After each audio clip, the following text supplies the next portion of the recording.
Assalamualaikum warahmatullahi wabarakatuh. Perkenalkan, nama saya Muhammad Ridwan Dwi Putra dengan NIM A11123053. Saya mahasiswa Universitas Tadulako, Fakultas Keguruan dan Ilmu Pendidikan, Program Studi Bahasa dan Sastra Indonesia. Berdiri saya di sini untuk memenuhi tugas besar mata kuliah Pendidikan Pancasila yang diampu oleh dosen Bapak Taufik Ekaryanda, Sarjana SOS, Master Pendidikan. Baik, di sini saya akan membawakan materi tentang terorisme. Apa itu terorisme? Terorisme adalah tindakan kekerasan atau ancaman kekerasan yang dilakukan secara sistematis oleh individu atau kelompok dengan tujuan menciptakan ketakutan dalam masyarakat atau pemerintah, seringkali untuk mencapai tujuan politik, ideologis, atau agama. Hubungan terorisme dengan Pancasila etika. Hubungan terorisme dengan Pancasila etika membahas bagaimana nilai-nilai Pancasila sebagai dasar negara Indonesia yang berkontribusi dalam menanggulangi dan mencegah tindakan terorisme. Artikel ini dapat menyoroti pentingnya memahami dan menerapkan nilai-nilai etika Pancasila dalam kehidupan sehari-hari untuk menghindari radikalisme dan ekstremisme. Selain itu, bisa membahas peran pendidikan dan pembangunan karakter untuk menguatkan fondasi moral masyarakat dalam menanggapi tantangan terorisme. Alasan saya mengapa mengambil kasus terorisme yaitu bersangkutan dengan Pancasila etika memiliki beberapa alasan. Yang pertama, Pancasila sebagai dasar negara Indonesia mencerminkan nilai-nilai moral dan etika yang dapat menjadi landasan untuk mengevaluasi perilaku yang bertentangan dengan prinsip-prinsip tersebut. Yang kedua, melibatkan Pancasila dan etika dalam kasus terorisme membantu memahami akar masalah yang mungkin terkandung dalam ketidaksetujuan terhadap nilai-nilai Pancasila.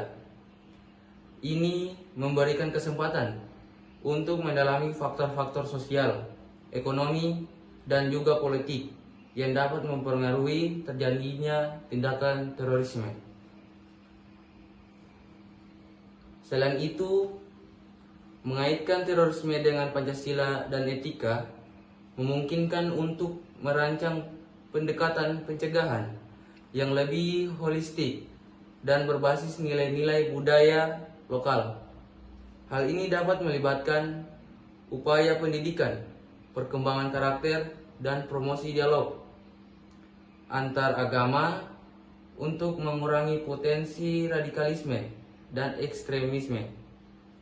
Dengan memasukkan dimensi Pancasila dan etika, penanganan terorisme dapat menjadi lebih komprehensif dan sesuai dengan nilai-nilai yang dijunjung tinggi oleh masyarakat Indonesia. Sebab dan akibat terjadinya terorisme. Sebab terjadinya kasus terorisme bersifat kompleks dan multifaktorial. Beberapa faktor umum yang dapat menjadi pemicu meliputi radikalisme ideologis, adanya ideologis ekstrim atau radikal yang memotivasi individu atau kelompok untuk menggunakan kekerasan sebagai sarana mencapai tujuan mereka. Ketidakpuasan sosial politik terhadap situasi sosial, ekonomi, atau politik dapat memicu perasaan ketidakadilan dan mendorong individu mencari sosial ekstrim. Akibat terjadinya kasus terorisme dapat mencakup dampak yang meluas dan berdampak jangka panjang. Beberapa akibat umumnya melibatkan korban jiwa dan luka-luka, Aksi terorisme dapat menyebabkan hilangnya nyawa dan cedera serius pada korban, yang menciptakan dampak emosional dan fisik yang mendalam. Yang kedua adalah trauma masyarakat. Serangan terorisme bisa menciptakan trauma dan ketakutan yang melibatkan seluruh masyarakat, baik yang langsung terlibat maupun yang bersifat menyeluruh. Solusi masyarakat dalam penanggulangan kasus terorisme.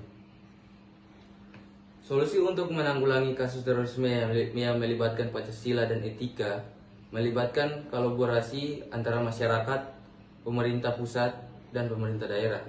Beberapa langkah yang dapat diambil adalah masyarakat dapat berperan penting dalam penanggulangan kasus terorisme melibatkan diri dengan cara pendidikan dan kesadaran. Masyarakat perlu meningkatkan pemahaman mereka tentang resiko terorisme dan dampaknya. Pendidikan dan kesadaran dapat membantu mencegah penyebaran ideologi radikal. Yang kedua adalah solusi untuk pemerintah daerah menanggulangi terorisme. Pemerintah daerah dapat mengambil langkah-langkah konkret untuk penanggulangan kasus terorisme seperti kerjasama lokal, meningkatkan kerjasama antara pemerintah daerah, kepolisian, dan aparat keamanan setempat untuk pertukaran informasi yang cepat. Dan yang terakhir, untuk pemerintah pusat memiliki peran krusial dalam penanggulangan kasus terorisme. Solusi yang dapat diambil antara lain koordinasi nasional, meningkatkan koordinasi antara lembaga-lembaga terkait seperti intelijen, kepolisian, dan militer untuk memastikan pertukaran informasi yang efektif. Dari materi kasus terorisme yang saya jelaskan tadi, saya dapat mengambil kesimpulan kasus terorisme yang berhubungan dengan Pancasila dan etika mencerminkan ancaman serius terhadap nilai-nilai keberagaman dan persatuan Indonesia. Kesimpulan singkatnya adalah perlunya penguatan pendidikan nilai-nilai Pancasila, keterlibatan aktif masyarakat, penegakan hukum yang adil, dan kerjasama internasional untuk menanggulangi akar penyebab dan menjaga prinsip-prinsip etika dalam penanganan kasus terorisme. Sekian dari saya. Wassalamualaikum warahmatullahi wabarakatuh.